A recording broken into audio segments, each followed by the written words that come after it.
you don't want to, you want to make sure that you are able to get cooperation from these women and children, if you can, about what the men are up to.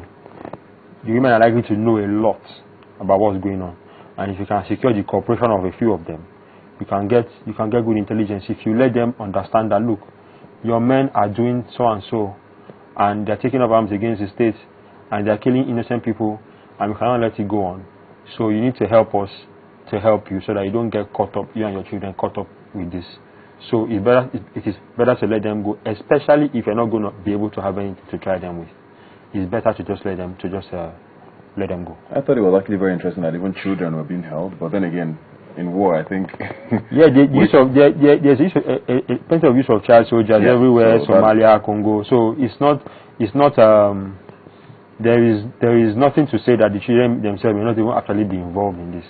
But it's just that if you don't actually have anything to hold them with, just let them go. President Jonathan seems to be declaring some sort of victory already and thinks this is already working.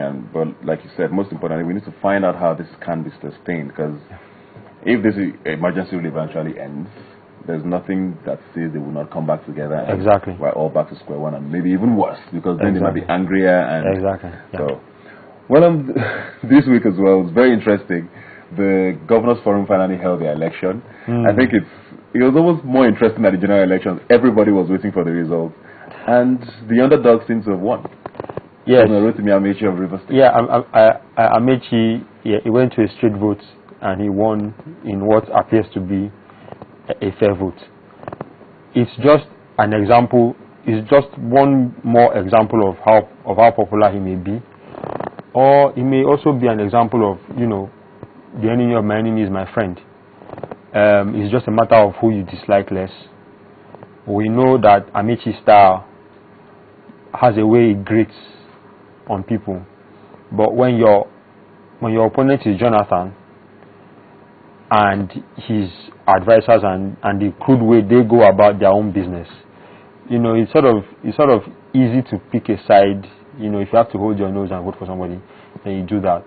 But they've split their own faction. The PDP people have Jonah Jang as their leader, and they had a meeting yesterday, and there was an attendance list and all of that.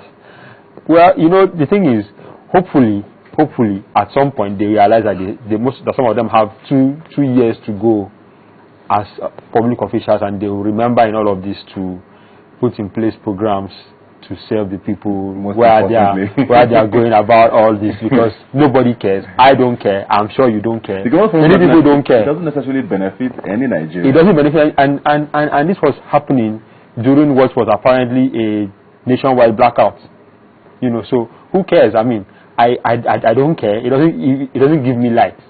If they were to tell me that if Jonah Jang becomes Governors Forum leader today, I will have light. Well, I'll say okay, it's okay. But that hasn't happened. Many parts of Nigeria are still in blackout, so nobody really cares. In all of this, they should remember that we still exist somehow. Yeah. And we are the direct responsibility. Exactly. But something that came up with this that I found very interesting is there's been rumors before now that about a certain number of PDP governors who are going to join the emerging APC, and the opposition party governors, besides Olusegun Mimiko, all voted in block for Rotimi Amechi. Yeah. And after the elections, the Ekiti State governor, I was reading today where he said something about that he voted for who.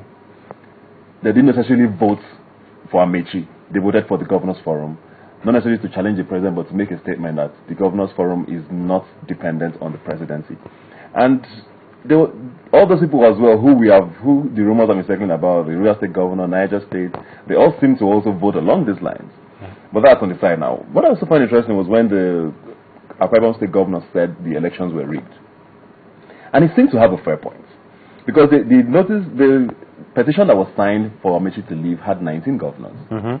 When the results came out, 16 seems to have voted against. So did 3 decamp, or were 3 votes switched under the table? There is nothing to say that there was a rig, that there was a rig, that rigging went on. Amechi's camp actually yesterday came out and said that they have a video that the process was actually free and fair. So that's that. It's just their word against this. But the thing is, in things like this, signing petitions does not equal votes. Anywhere, someone can say, okay, he could have had the list of people that signed the petition against him, and then he looks for 3 people that he needs to win an election in a simple majority, goes behind and talks to them, and then they switch their votes. There's nothing at all to it. So it's just a case of sour grapes. If Akpabio and Jonah Jang want to have their own forum, well then they should go ahead because they are free to. But not to come and allege that because they have 19 on a petition and 16 that means that something happened. No. But I think that's what's going to happen because, I mean, the Akwa Ibom State governor said that the recognized president of the Governors Forum was Governor Jonah Jang. They can carry on. Long and short of it, the presidency might actually be the winner at the end of the day because the factionalized Governors Forum puts less pressure on them as against the strong bloc that they always used to be. You see, it can go either way. The governors have quite considerable powers in the constitution, and any president that wants to make Nigeria better in the long run has to work with the governors. Now, I don't know how this is going to play out because is it going to dilute every interaction the governors forum have with Jonathan, or are they going to be able to move beyond this and then work together on common interests?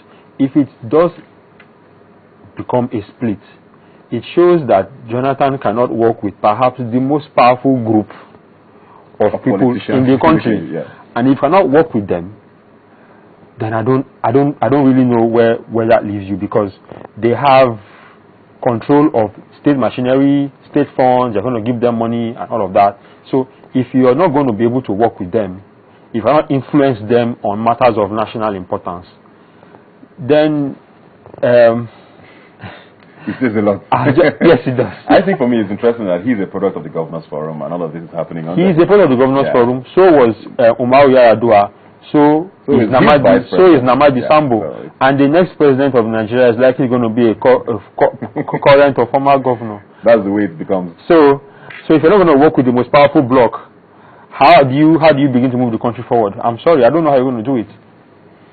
Well, we're looking at the days ahead to see how this unfolds. But congratulations to Governor Rotimi Amechi for pulling the carpet from a lot of other people's feet. Thank you very much, Joachim, for being here. Hope to see you again next week. When we come back, we'll be talking about Nigeria, the 2 years so far under President Jonathan, and how things have unfolded. We'll be right back.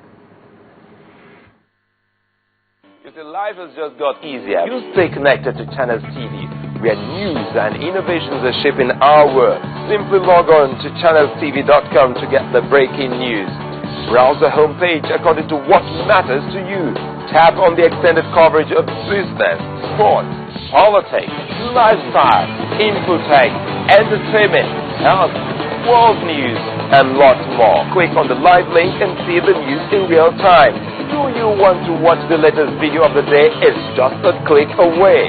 Friend us on Facebook, YouTube, follow us on Twitter, Google+, participate in Channels TV poll, and share your comments. It's a website you can talk to.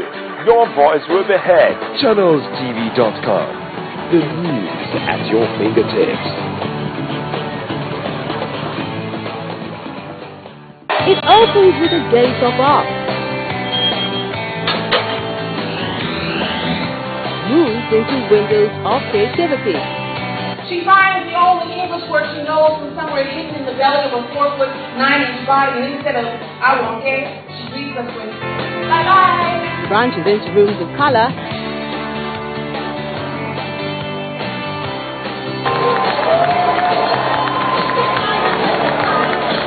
And ends with the roots of imagination.